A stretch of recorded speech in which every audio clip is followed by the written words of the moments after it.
Chapter 9. Distressing Letters. When Catherine was completely calm again at Northanger Abbey, she began to wonder why she had not heard anything from Isabella. She was impatient for news from Bath, and she wanted to know that her friend and her brother James continued on the best possible terms. Isabella had promised to write, and had assured Catherine that she was always strict about carrying out her promises.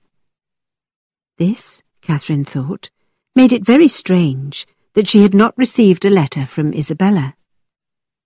Then, on her 10th morning at the Abbey, Catherine found a letter beside her place at the breakfast table. She opened it and found that it was from James. Dear Catherine, this is not a letter that I want to write, but I think it is my duty to tell you that everything is at an end between Miss Thorpe and me. I left her and Bath yesterday, and will never see either of them again. You will learn the details from a different source, but I hope you will trust that my only mistake was to believe that my love was returned. Thank God I learned the truth in time. She has made me miserable forever. I hope that your visit to Northanger Abbey finishes before Captain Tilney and Isabella announce their engagement.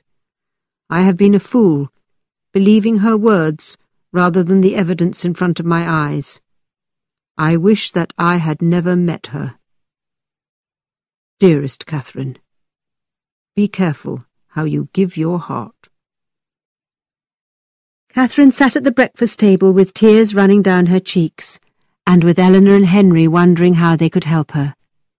Fortunately, General Tilney was hidden behind his newspaper and took no notice of his guest that morning. Unable to eat, Catherine hurried off to the sitting-room to be alone as soon as it was politely possible. Eleanor and Henry recognized that their friend was distressed and were very concerned for her, and so, after half an hour, they quietly approached her. I hope you have not had bad news from Fullerton. Is your family all well? Eleanor asked gently. They are all well, thank you. The letter was from my brother at Oxford. Everyone was quiet for a few minutes. But then Catherine cried, I do not think I shall ever wish for a letter again. Poor James is so unhappy, and you will soon know why. I'm sure he is glad to have such a kind, affectionate sister. You will be a comfort to him if he is in any distress, replied Henry kindly. I have one favour to beg, Catherine said in a troubled voice.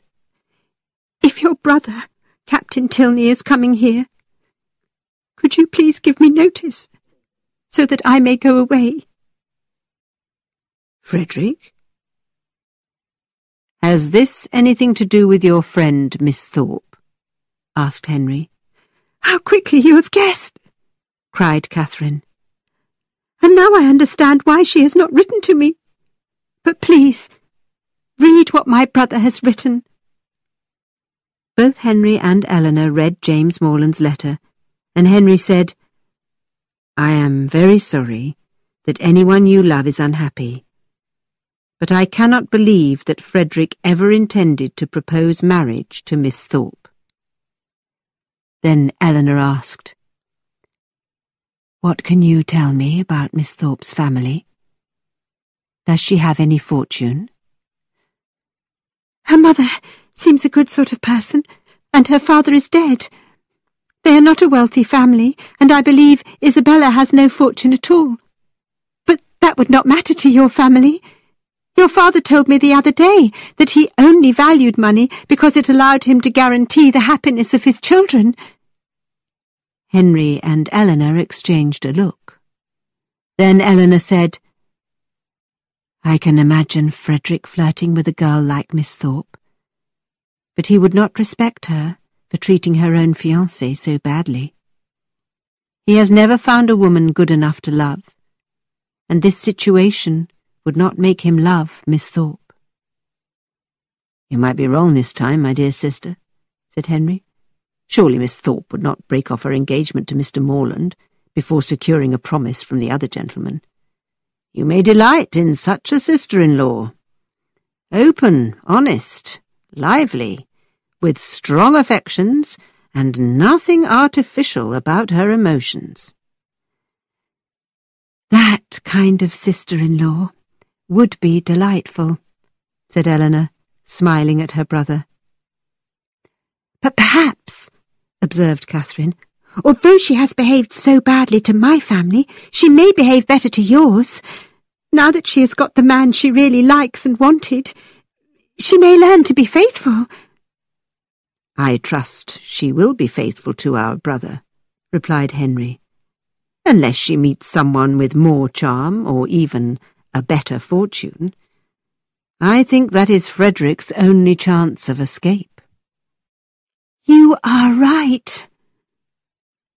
I think ambition was her only motive when falling in love. I remember when she found out what my father would do for her and James, she was so obviously disappointed. I have never been so deceived by anyone in my entire life. But that does not compare to poor James's feelings towards her." "We must pity your brother at present," Henry said. "But we must not underestimate your loss. You no longer have a close friend to open your heart to depend on, to learn from. You will feel the loss greatly, won't you?" Catherine thought for a moment, and then said, "No. To tell the truth, I am hurt, and cannot still love her. I will never hear from her or see her again, but I do not feel such grief as I would have thought." To Catherine's surprise, this conversation greatly lifted her spirits. From this time, the subject of the affair between Isabella Thorpe and Captain Frederick Tilney was frequently discussed and analysed by the three young people at Northanger Abbey.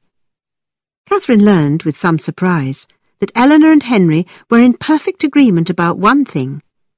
Their father may not approve of Isabella's behaviour, but his greatest objection to her, as a wife for his elder son, would be that she was not socially well connected, and she had no money.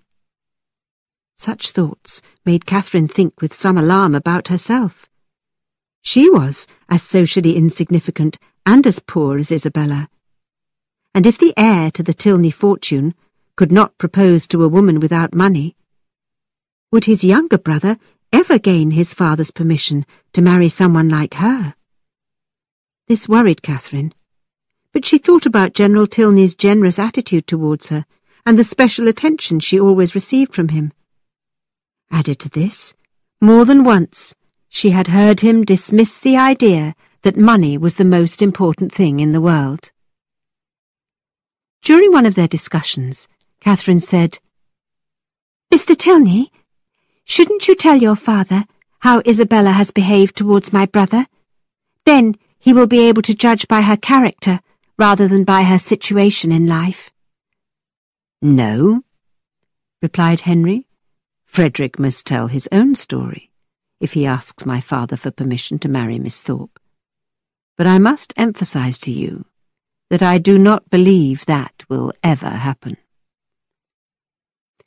The household went about its business, with no news from Captain Tilney, and so the General, who knew nothing about his elder son's connection to Miss Thorpe, was able to spend his time and energy making Catherine's time at Northanger pass pleasantly.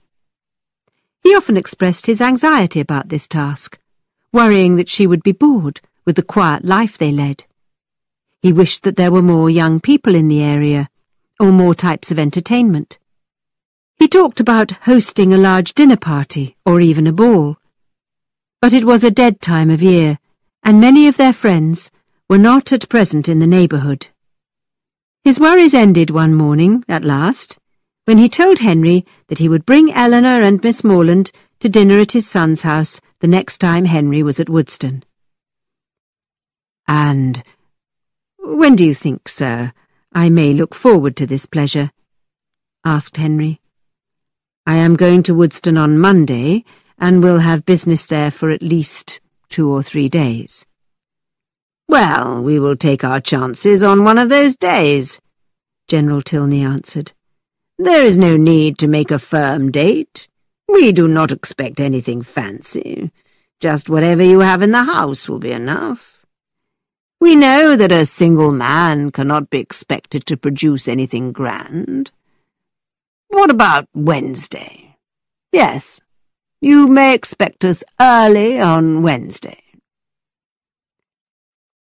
A ball itself could not have pleased Catherine more than a visit to Henry's house in Woodston, and her heart was full of joy with the idea of becoming acquainted with the place. Nevertheless, she was both surprised and a little sad when Henry found her and Eleanor in the sitting-room an hour later, and said, "I am here, young ladies, to say that our pleasures in this world must always be paid for. Look at me at this moment, because I look forward to seeing you both in my own house on Wednesday. I must leave now, 2 days before I had intended to go, and I would much rather stay." "But must you go?"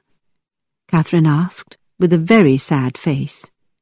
"Yes, I must. My old cook will be frightened half to death about preparing a dinner for my father. She will need as much time as possible to prepare everything." "But the General told you not to give yourself any trouble," said Catherine.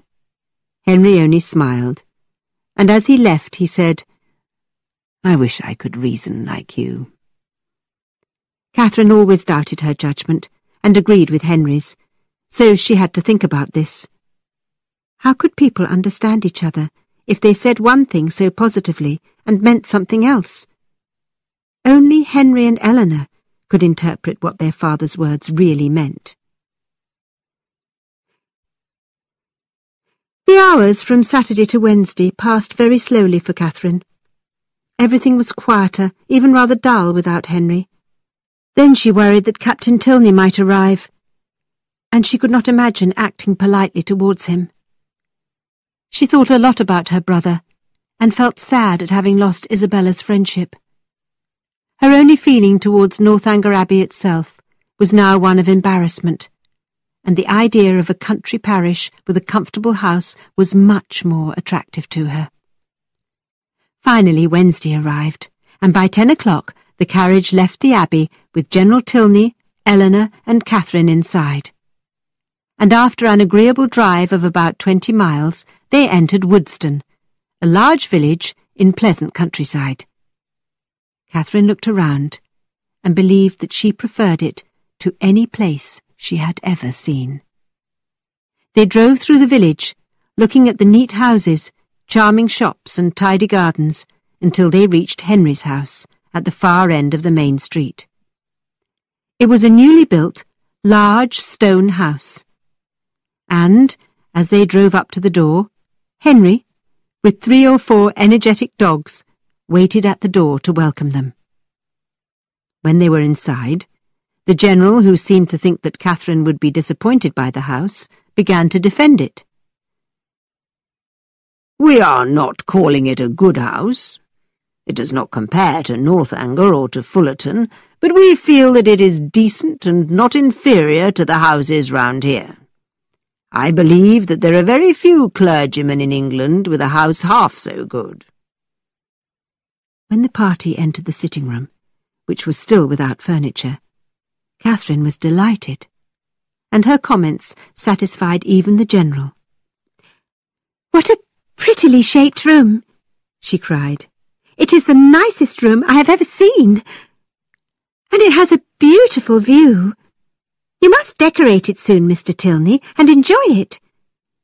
"I believe it needs a lady's touch," said the General, with a satisfied smile. "Well, if it were my house, I would always sit in this room," Catherine declared. Henry entertained his guests with a wander round his garden, a look at the stables, and then a walk through the village. At 4, they returned to the house for a delicious meal of many courses, which the General seemed extremely pleased by. At 6 o'clock, after General Tilney had had his coffee, the carriage was waiting at the front door for the return trip to Northanger Abbey. Catherine felt certain that she could not possibly misinterpret the General's behaviour that day. It seemed clear that he expected her to become his daughter-in-law. She only wished that she could feel as confident about his son's plans. The next morning brought the following unexpected letter from Isabella. Bath, April. My dearest Catherine, I was delighted to receive your 2 kind letters, and I have 1,000 apologies to make for not answering them sooner. I am quite ashamed at being so idle, but in this horrible place one can find time for nothing. Thank God we leave here tomorrow, so please direct your next letter to me at my home, and write to me soon. I have not found any pleasure in Bath since you left. There is so much dust in the air, and everyone that I care about has left. I believe that if I could see you, I could put up with everything else, because you are more precious to me than anybody can imagine. I am worried about your dear brother, who I have not heard from since his return to Oxford. I fear that there has been some misunderstanding between us, and I am confident that you will make my position plain to him. He is the only man I ever did or ever could love. I trust you to make that perfectly clear to him. The spring fashions are in the shops, and the hats are simply the most awful you can imagine. I hope you are having a nice time at Northanger Abbey, but I am afraid you never think of me. I will not say anything against the family you are with, although I could, if I wanted, to be spiteful or ungenerous. I have learned that young men change their minds from one day to the next, and I am happy to say that the young man whom I dislike more than all others has left Bath. You will guess that I mean Captain Tilney, who, as you remember, was constantly following me and teasing me in the most flirtatious manner. But I know men too well to be fooled by him. He returned to his duties in the army 2 days ago, and I hope that I will never be bothered by him again. In the last 2 days he was in Bath, he was always flirting with Charlotte Davis, a rather plain girl. I refused to take any notice of him when I saw him on the street after that. What a contrast there is between him and your brother. Please send me news of dear James. He seemed so unhappy when he left Bath. Perhaps he had a cold or something else that made him feel unwell. I would write to him myself, but I have lost his address in Oxford, and I worry that he misinterpreted my behaviour in some way. Ask him to write to me, and we will sort everything out. I have not been going out in the evenings, except that I went to the theatre last night with the Hodges, after they teased me about staying in night after night. I had to show them that I was not staying in because Captain Tilney had gone. I went out to show everyone that I have a good spirit of my own. Do you remember Anne Mitchell? She was wearing a hat like the one I bought with you, but it did not suit her. I suppose it went with my odd face. At least Tilney told me so at the time, and said every eye was looking at me. But of course he is the last man whose opinion I would take any notice of. I wear purple all the time now. I know it is not the best colour for me, but it is your dear brother's favourite colour. Lose no time, my dearest, sweetest Catherine, in writing to him, and to me. Your friend forever. How could anyone be so false, so dishonest? Not even kind-hearted Catherine could be fooled by so many lies and so much self-interest. In fact, Catherine was ashamed of Isabella, and ashamed of ever having loved her. Her excuses for her treatment of James were empty, and Catherine could not believe that she had been asked to write to her brother on Isabella's behalf. He had suffered enough, and would never hear Isabella's name mentioned by his sister, never again. When Henry returned from Woodston, Catherine told him and Eleanor about the letter. "Your own brother has had a lucky escape," Catherine said sincerely.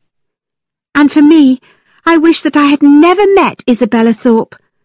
I can see that she never had any true feelings for either James or for me."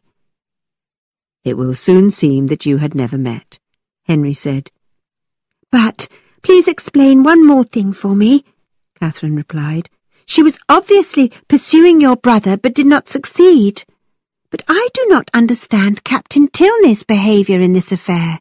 Why did he flirt with her and make her quarrel with my brother and then walk away from her?"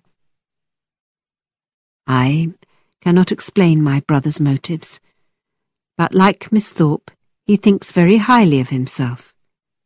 Until this time, he has not been hurt by his flirtations," explained Henry.